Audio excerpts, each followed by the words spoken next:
problem. Yeah, we're gonna help you out here a little bit. So that's a very hot hive.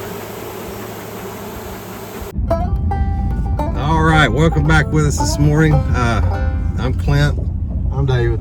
I'm James. And so we are all out here this morning picking up the bees from the big cutout we did a few weeks ago. And we're going to move the bees from James's house back to the Toyota teaching yard that we have. And so that's our plans this morning on this kind of chilly morning, but it's a good morning. It's West Virginia weather. So It'll be 80 by noon. yeah, 80 by noon, and we'll be in our shorts working bees. So, Yeah. all right. Bought my flip-flops. Yeah. Okay. James this morning, I was putting on my jacket, and he said, I better put my jacket on, when the guy who hardly ever wears a jacket's putting a jacket on.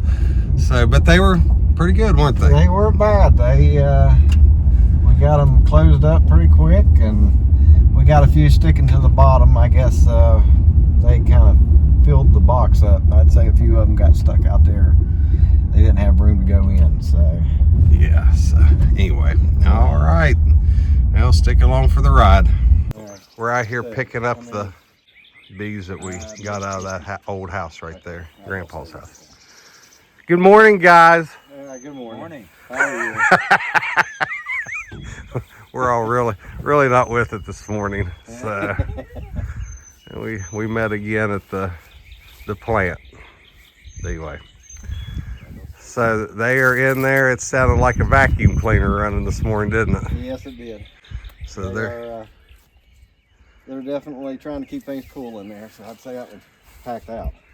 good. We'll have to get it home or wherever we're taking it to, and I think we're gonna take it to one of our out yards since we don't know their temperament. Well, we do kind of know their temperament. They're kind of contrary. Yeah, that's why they're out of here. So, but beautiful morning here in the state of West Virginia. Yes, it is. The autumn olive is blooming really good, as you can tell. Whoops, I just about fell in a hole. It's hard to see, but the autumn olive is blooming real well.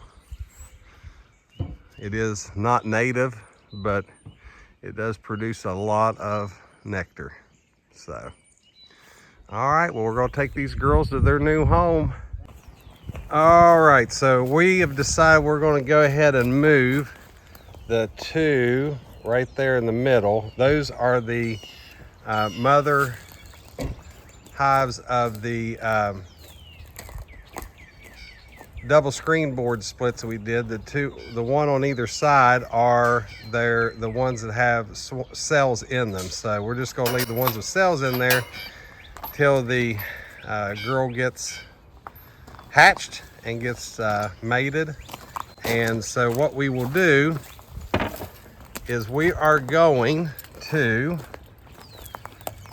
since there's already work filled bees going in and out of these two, we're going to strap them, we're going to seal them up, and then we're going to take the two with the cells in them, and we're going to flip them around right back in that spot. And the reason why we're going to do that is because there's James. They know where their old entrance was. That's right, they know where their old entrance is, and these will the field bees will come back into those, and they'll just think, hey, we're back home, and they'll get more bees. So they're a little light on the bees anyway right now, so then that will help with that.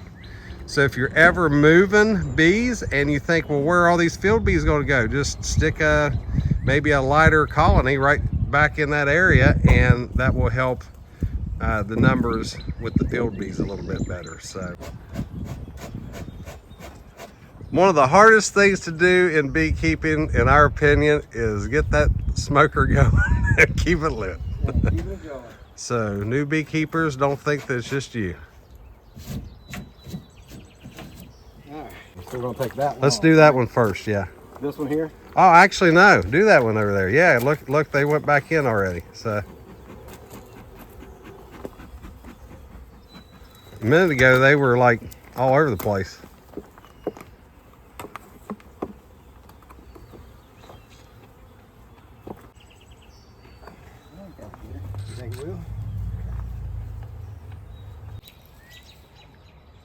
Now if you'll look, they're just going in and out like that was their old home. And so they'll all become sisters before you know it.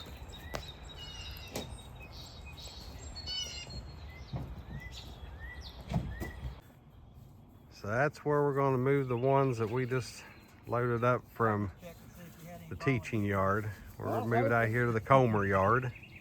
If you all will remember, this one up here is the cutout that we did late summer, where we cut the queen and tried to requeen it with another small swarm that we caught, but it did not make it through the winter. So we are going to start this yard with 4 pretty strong colonies.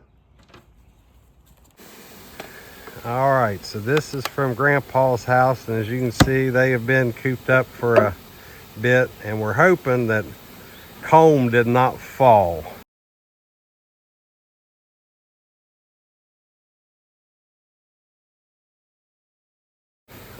Because, you know, we had it rubber banded in.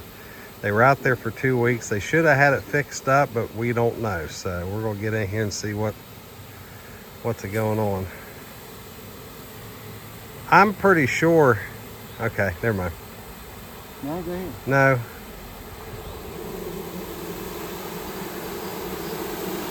Yeah, they're hot. So they're just real hot. Yeah. Too many bees. Too many bees. Too many bees. Yeah. They had a big hatching. Yep, they were getting hot. Very hot. See how they're flapping their wings a lot?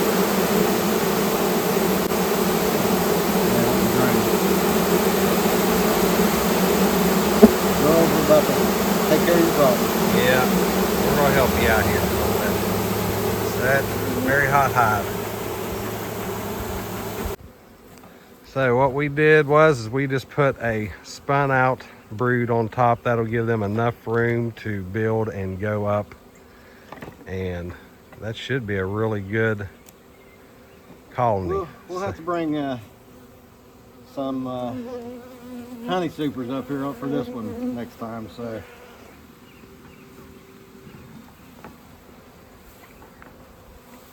Many bees that are in that, I'd say you'll be full in a week or so. yeah. Oh my gosh, yes.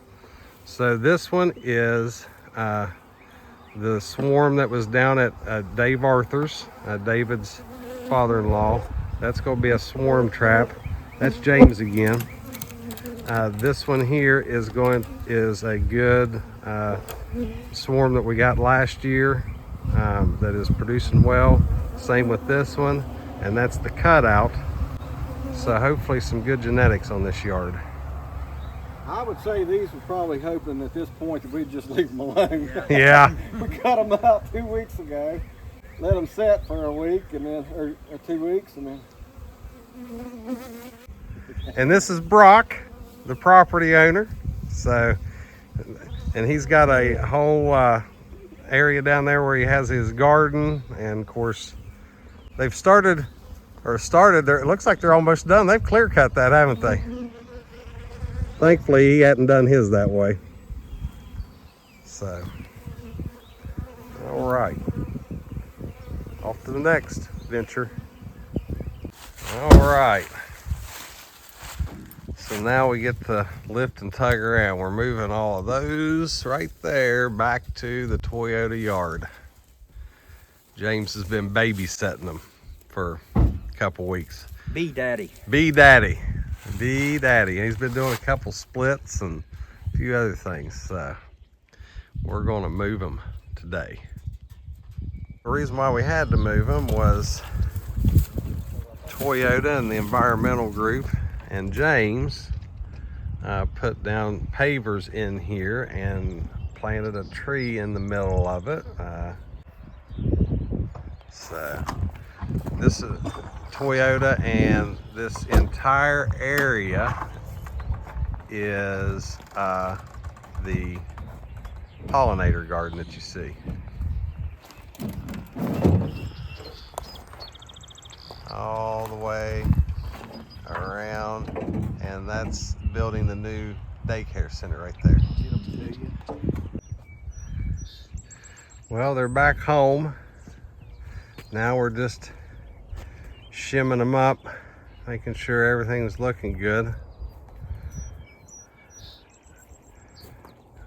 Back to their home here at the Toyota Teaching Yard.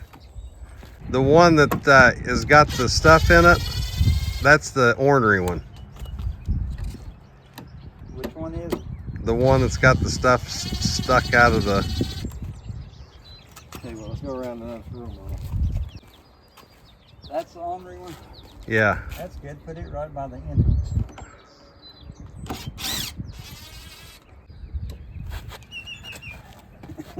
Yeah. That didn't work out the way I wanted. No, I picked it up accidentally.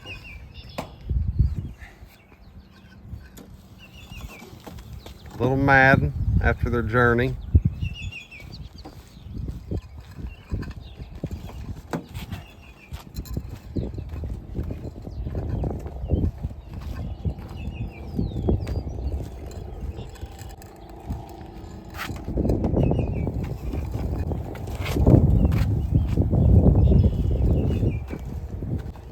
This is the one I'm curious about. That's not so much. All right, they're back home.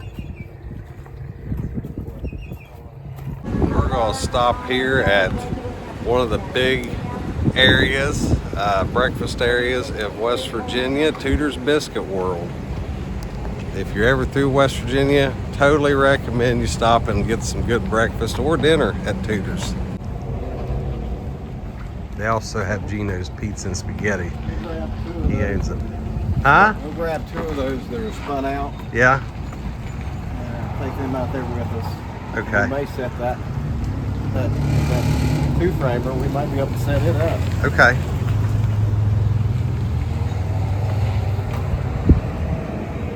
Yep, either one. It's always a happening place.